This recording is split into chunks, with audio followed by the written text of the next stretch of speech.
the best fans in the world. Have you ever seen better fans than this? It's unbelievable.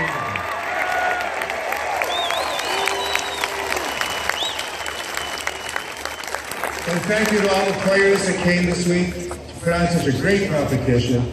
And I can't go much further without saying thank you to Nathan Grube, Karen Gerber, and Kevin Harrington, and their entire tournament team. They are world-class, plus, plus, plus.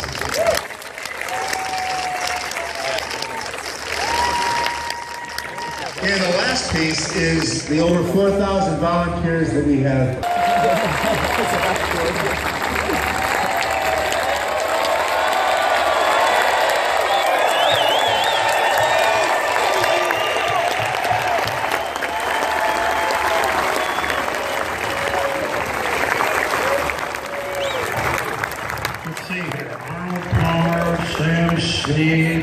Greg Norman, Phil Mickelson, Lanny Watkins, Nick Price, Billy Casper, Bubba Watson, Jordan Spieth.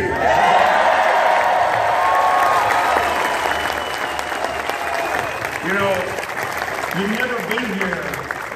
You became a resident in Connecticut in 1 week, and that's pretty good. And you liked it so much you wanted to make one extra hole out of it. Thank you. That's right. I'm probably going to buy a house here because I'm coming back. Absolutely. Yes!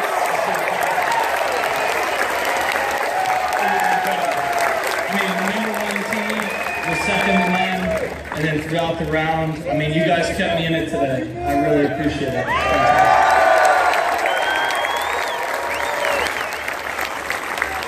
Twice in the bunker here at 18, one almost hole, the other hole for history. You felt you stepped in and hit pretty quickly. You felt good about both of those shots, or come on, fess up. Yeah, in regulation, it ended up being a pretty good spot to be below the hole. So when I was out of position off the tee in the playoff, it was my miss. If it carried the bunker, great. If it went into it, we were going to be okay. Make 4 and move on. Boy, I jumped up and saw it right in line with the hole. And when it dropped, I lost my mind. I don't know if I'll ever have another moment like that again. And I think I certainly embraced it enough to make up for the rest of my life on poor Michael. I'm surprised he's still standing out there. Even the left-handed club toss went a long way. Yeah, I don't really know what happened. I'll see it later.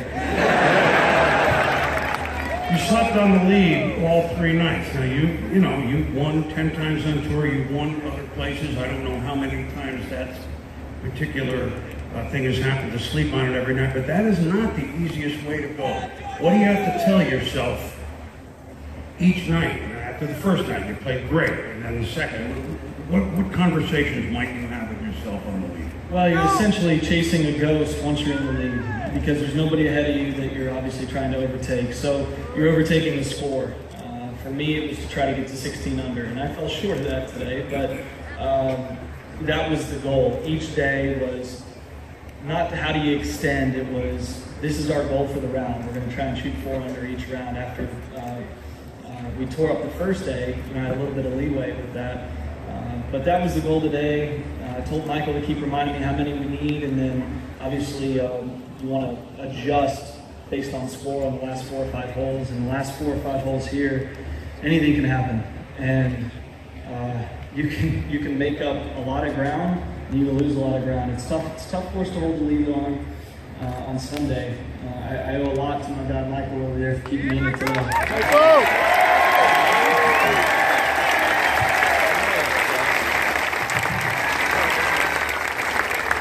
You didn't mind breaking either of those times on 18. I just have a feeling, right?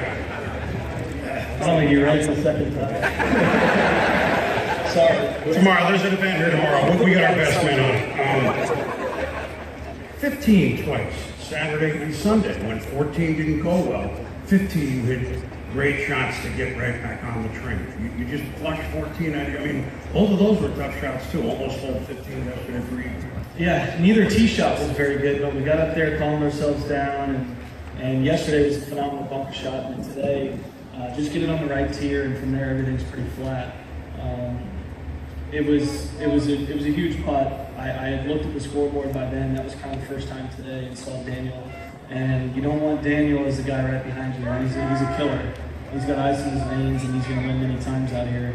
But we've always talked about being in the playoff together. It's actually one of the things Dana and I talk about. We've been playing against each other since we were probably 14 years old, 13, 14 years old. So to all the juniors out there, all your buddies you're looking at on the tee box and those junior events, that's a dream that can come true.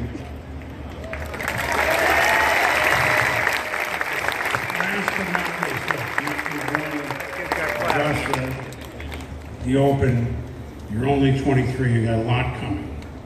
But this has been around, and you won Pebble this year, so you won the Boomer Daily Double. Sorry. What is it that, look, you won. What is it, first time here, 1 week, to win something that's been around 60 years with names like that, and now yours is on? Well, we've got Andy, Alan, Nathan, and many others to thank for having this tournament.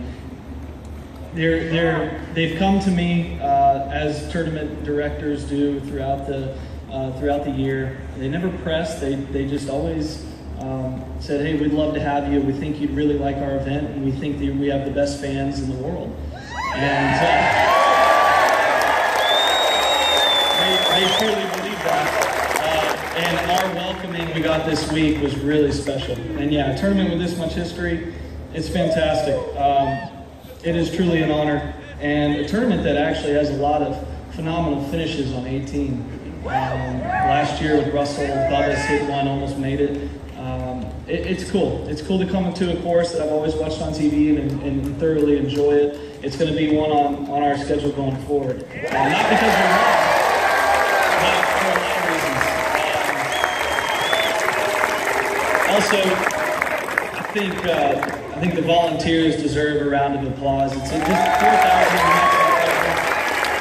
for a very populated area. It's difficult to hold it off, and y'all made things so easy for us, so easy for the fans, and allowed this kind of setting to take place. And this is not a weekly setting.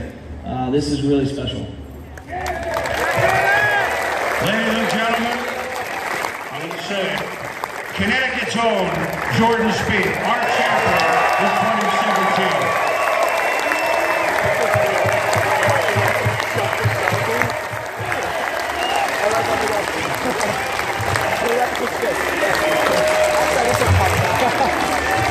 Did we do okay? Hey, listen, do we all have a date next June or what?